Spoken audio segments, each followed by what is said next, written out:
What's up, fam? Welcome back to the channel. Welcome back to all my new subscribers and family members.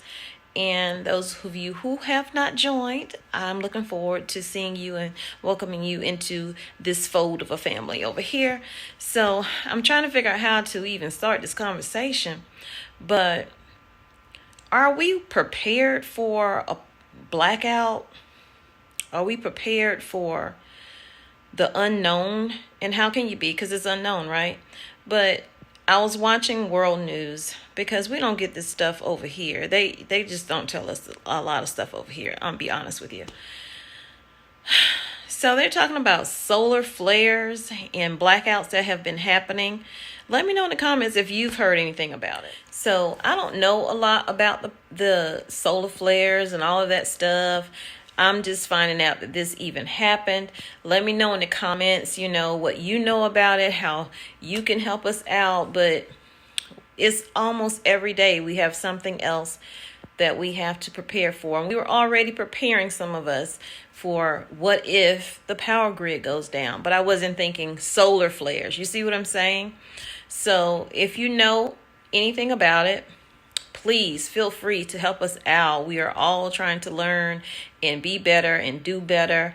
So I will see you down in the comments in a little bit. So them saying that, it does not harm humans.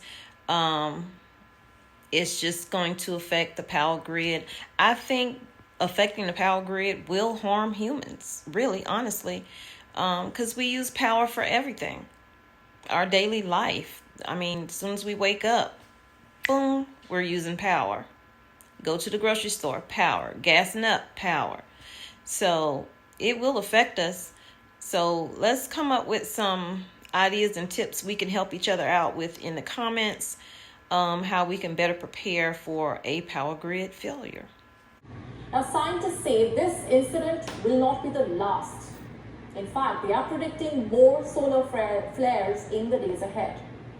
I'm sure there are a couple of questions on your mind. What exactly are solar flares? How are they created and how do they pose a threat to humans?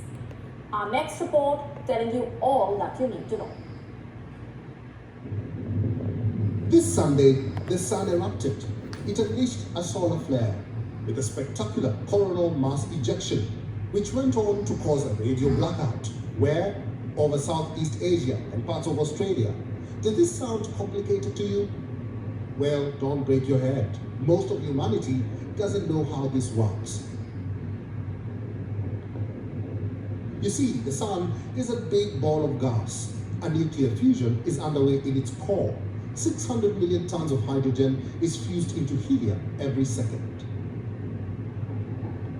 Sometimes the fusion goes out of control. There is a sudden explosion of energy caused by a tumbling of gases and magnetic lines.